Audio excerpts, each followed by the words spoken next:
ఇంతవరకు జ్యోతిష్యం అంటే ఏంటి? వశీకరణ అంటే ఏంటి అనేది చాలా కూల్‌గా మాట్లాడుకున్నాం. నేను ఆల్రెడీ భయపడి ఉన్నాను. ఆ టెన్షన్ మీకు తెలుస్తుందని నేను అనుకుంటున్నాను. ఒకటి చూపించబోతున్నాను. ఫస్ట్ ఆఫ్ ఆల్ మీరు ధైర్యంగా ఉండండి. మీ గుండె చేత్తో పట్టుకోండి.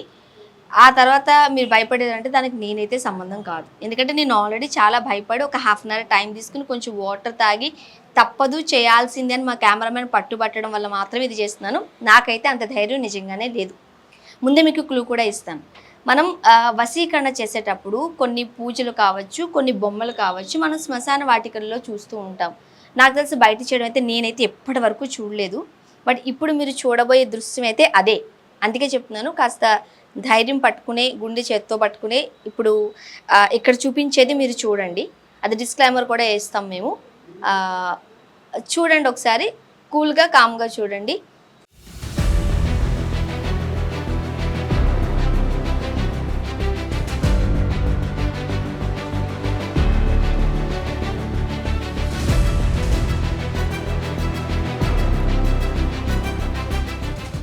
యాక్చువల్గా ఇలాంటి బొమ్మలు ఫిగర్స్ అని అనొచ్చలేదో నాకు తెలియదు. ఇవన్నీ మనం శ్మశానాల్లోనూ క్షుద్ర పూజలు చేసే దగ్గర ఉంటాము. ఇక్కడ ఒక మాంత్రికుడు అని నేనైతే అంటున్నాను. మరి వాళ్ళు ఏమంటారో నాకు తెలీదు.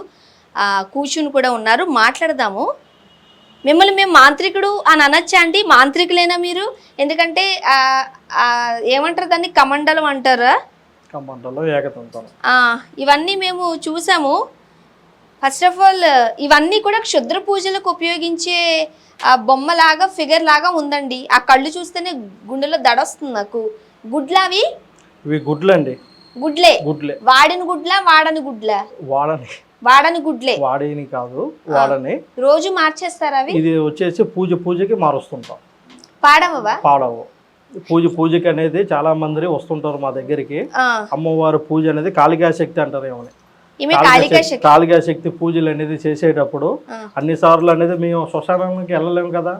ఒక్కొక్కసారి ఎమర్జెన్సీకి వచ్చినప్పుడు వాళ్ళ ప్రాబ్లాలు తీస్తానికి వాళ్ళ పేర్లలో పూజలు చేసి ఇక్కడ కట్టే మేము అక్కడ తీసుకెళ్తాం. ఎక్కడికి? శ్మశానానికి. ఇక్కడ కట్టు కడతాం. ఏ ప్రాబ్లం అయినా కట్టు కట్టడం అంటే, ఇప్పుడు ఆరోగ్యం బాగలేక కొంతమంది వస్తారు. వాళ్ళ సమస్యలు మాకు తెలియదు కదా. వాళ్ళ పేరు చూసి, వాళ్ళ ఫోటో చూసి, వాళ్ళని చూసిన వెంటనే వాళ్ళ సమస్యతో ఉన్నారని చెప్పి మాకు తెలుస్తుంది. అటువంటి వారిని అనేది మేము పూజ చేసి, అదే విధంగా వాళ్ళ పేరులో కట్టి వాళ్ళకు ఒక వస్తువు, నిమ్మపండు కానీ తాయిత కానీ ఇచ్చి వాళ్ళ పేరు తీసుకొని శ్మశానంలోకి వెళ్ళి నైట్ 12 గంటల తర్వాత 12 గంటల తర్వాత మేము చేస్తాం. ఇక్కడ అనేది దెయ్యాలు, భూతాలు, పిశాచాలు ఇక్కడ వదిలిపెట్టాం. కానీ ప్రాబ్లాలు అనేది ఏముందనేది మాకు తెలవాలంటే అమ్మవారి పూజ దగ్గరికి వచ్చిన వెంటనే నీ మీద ఏం ప్రాబ్లం ఉందో తెలిసిపోద్ది.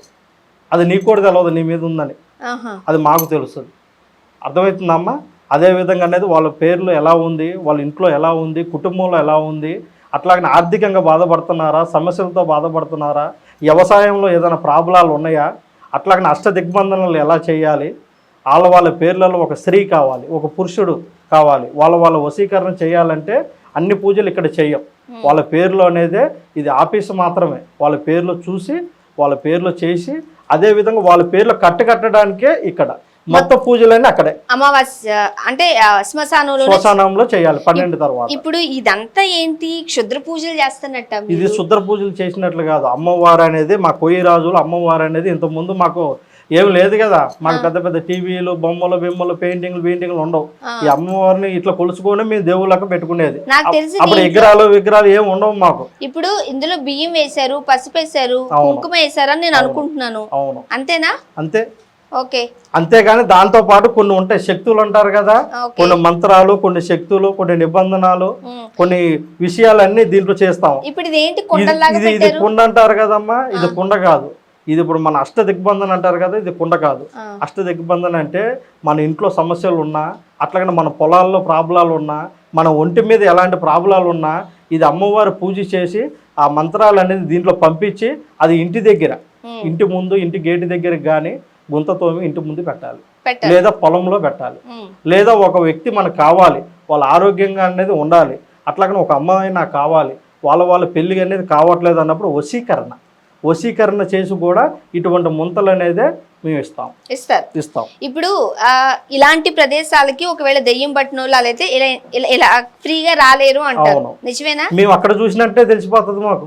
మా గుమ్మం తొక్కిన వెంటనే వాళ్ళకి దెయ్యం పట్టిందా, దేవుడు పట్టిందా, ఏంటి సమస్య వాళ్ళది, ఆర్థికంగా బాధపడుతున్నారా, లేకపోతే ఎవరైనా చేశారా, లేకపోతే పొయ్యే రోడ్లలో 3 రోడ్ల మీద ఏదైనా వేస్తారు కదా కొంతమంది, అటువంటిది తొక్కారా అని చెప్పి మాకు తెలిసిపోతుంది. ఇప్పుడు అలాంటివి ఏమీ చేయలేదు, అలాంటివి ఏమీ ప్రభావం నా మీద లేదు కాబట్టి, మీ మీద ప్రాబ్లం లేదు కాబట్టి మీరు ఇంత దూరం వచ్చారు. సో నాకు ఏ దెయ్యాలు లేకపోతే అక్కడ ఇక్కడ తొక్కడాలు అవేమీ లేవు కాబట్టి ధైర్యంగా నేను రాగలిగాను అంటారు. అంతే, నన్ను చూడగానే తెలిసిపోతుంది, మీకు చూడగానే అర్థమైపోతుంది కదా మీకు ఏముందా ఏం లేదా అనేది తెలిసిపోతుంది.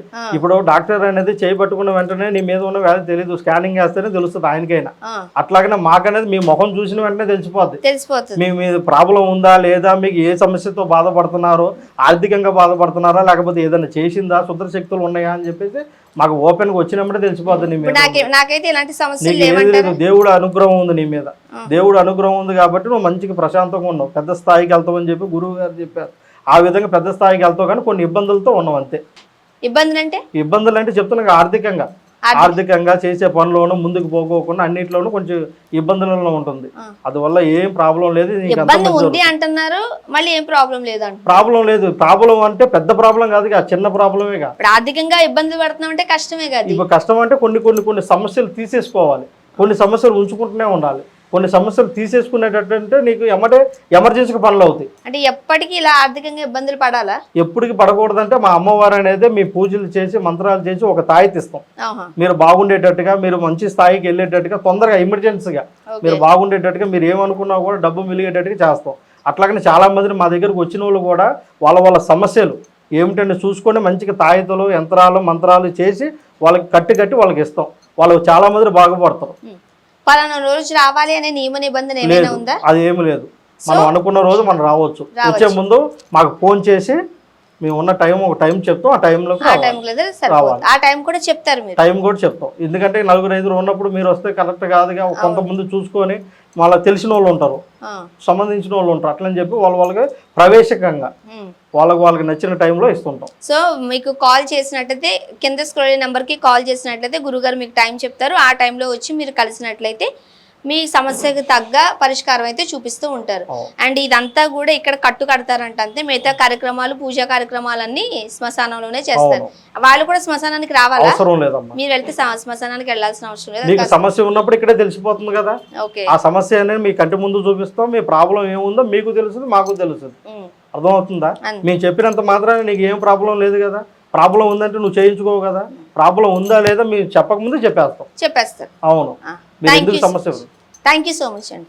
చాలా మంచి విశేషాలు తెలియచేశారు. ఒక రకంగా చెప్పండి కాస్త భయంకరంగానే ఉంది, కాకపోతే ఇదంతా చెడు కోసం కాదు, మంచి కొరకు మాత్రమే ఉపయోగిస్తామంటున్నారు. మీరు ఎవరికైనా ఇదంతా చూసి చెడు చేయడానికి మీరు వచ్చిన వాళ్ళు చేయరంట.